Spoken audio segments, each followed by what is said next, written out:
اعوذ باللہ من الشیطان الرجیم بسم اللہ الرحمن الرحیم۔ امام حسین علیہ السلام 2 محرم سن 61 ہجری کو کربلا پہنچے اور کچھ دیر توقف کے بعد اپنے اصحاب اور اہل بیت کے سامنے ایک خطبہ ارشاد فرمایا۔ اما بعد، معاملات نے ہمارے ساتھ جو صورت اختیار کر لی ہے وہ آپ کے سامنے ہے۔ یقیناً دنیا نے رنگ بدل لیا ہے اور بہت بری شکل اختیار کر گئی ہے۔ اس کی بھلائیوں نے منہ پھیر لیا ہے اور نیکیاں ختم ہو گئی ہیں، اور اب اس میں اتنی ہی اچھائیاں باقی بچی ہیں جتنی کسی برتن کی تہ میں باقی رہ جانے والا پانی۔ اب زندگی ایسی ہی ذلت آمیز اور پست ہو گئی ہے جیسا کوئی سنگلاخ اور چٹیل میدان۔ آپ دیکھ رہے ہیں کہ حق پر عمل نہیں ہو رہا اور کوئی باطل سے روکنے والا نہیں ہے۔ ان حالات میں مرد مومن کو چاہیے کہ وہ خدا سے ملنے کی آرزو کرے۔ میں جان بازی اور شجاعت کی موت کو ایک سعادت سمجھتا ہوں، اور ظالموں کے ساتھ زندگی گزارنا میرے نزدیک ذلت اور حقارت ہے۔ لوگ دنیا کے غلام ہیں اور دین صرف ان کی زبانوں پر رہتا ہے۔ یہ بس اس وقت تک دین کے حامی ہیں جب تک ان کی زندگی آرام و آسائش سے گزرے، اور جب امتحان میں ڈالے جائیں تو دیندار بہت کم رہ جاتے ہیں۔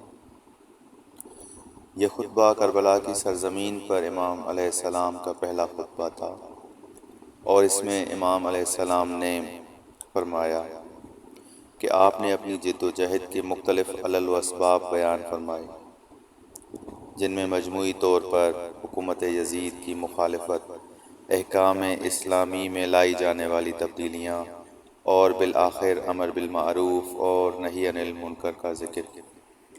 یہی تمام علل و اسباب امام علیہ السلام کے اس خطبے میں ایک مرتبہ پھر بیان ہوئے۔ اب جب کہ حالات بدل چکے ہیں، برائیاں ظاہر ہو چکی ہیں، اعلیٰ اقدار اور فضائل پامال کیے جا چکے ہیں، ذلت اور پستی لوگوں کی زندگیوں پر چھا گئی ہے، نہ حق پر عمل ہوتا ہے اور نہ باطل کی روک تھام کی جا رہی ہے، تو ایسے حالات میں مومن اور دیندار شخص کا تبدیلی کی جد و جہد کے دوران شہادت اور خدا سے ملاقات کی آرزو کرنا بالکل بجا ہے، اور امام عالی مقام حسین ابن علی اس بافضیلت مومن کی عالی ترین مصداق ہیں۔ لہٰذا ان حالات میں آپ موت کو سعادت سمجھتے ہیں، اور ایسی زندگی آپ کے نزدیک اذیت و آزار اور تدریجی موت کے سوا کچھ اور نہیں۔ دوسرا نکتہ آزمائش اور امتحان کا موضوع ہے، جو حقائق کی تشخیص، شخصیات کے افکار و خیالات اور انسانوں کی اصلیت جاننے کا بہترین ذریعہ ہے۔ چاہے یہ وہ افراد ہوں جو اپنے آپ کو مومن ظاہر کرتے ہیں، یا وہ گروہ ہوں جو اب پرزور اور شور نعرے بازی کرتے ہیں، اور خواہ وہ اشخاص ہوں جو بظاہر حق پرست اور دیندار نظر آتے ہیں، ان تمام افراد کے اصلی چہرے اور ان کی حقیقت اس وقت تک واضح نہیں ہوتی جب تک مصیبتوں، مشکلات، جنگ و جہاد اور ایسے حالات کے ذریعے ان کی آزمائش و امتحان نہ کر لیا جائے جن میں نہ صرف ان کے مادی مفادات بلکہ جان کو بھی خطرہ لاحق ہو۔ اب جب کہ فرزند فاطمہ اللہ کی جانب رواں دواں ہیں اور سرزمین عشق و شہادت سے گزر رہے ہیں، تو اس موقع پر وہ بہت سے لوگ دور دور تک نظر نہیں آ رہے جو دین کا دم بھرا کرتے تھے اور مسلمانوں کے درمیان مذہبی شخصیات کے طور پر پہچانے جاتے تھے۔ اب جب کہ احیاء اسلام اور مسلمانوں کی آزادی کی راہ میں شہادت اور قید و بند کا مسئلہ درپیش ہے، تو یوں محسوس ہوتا ہے جیسے مسلمانوں کے درمیان ان کا کوئی وجود ہی نہ ہو۔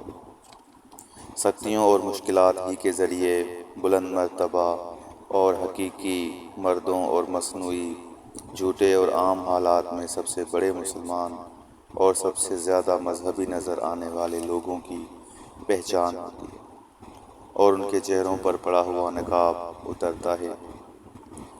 جب امتحان میں ڈالے جائیں تو دیندار بہت کم رہ جاتے ہیں۔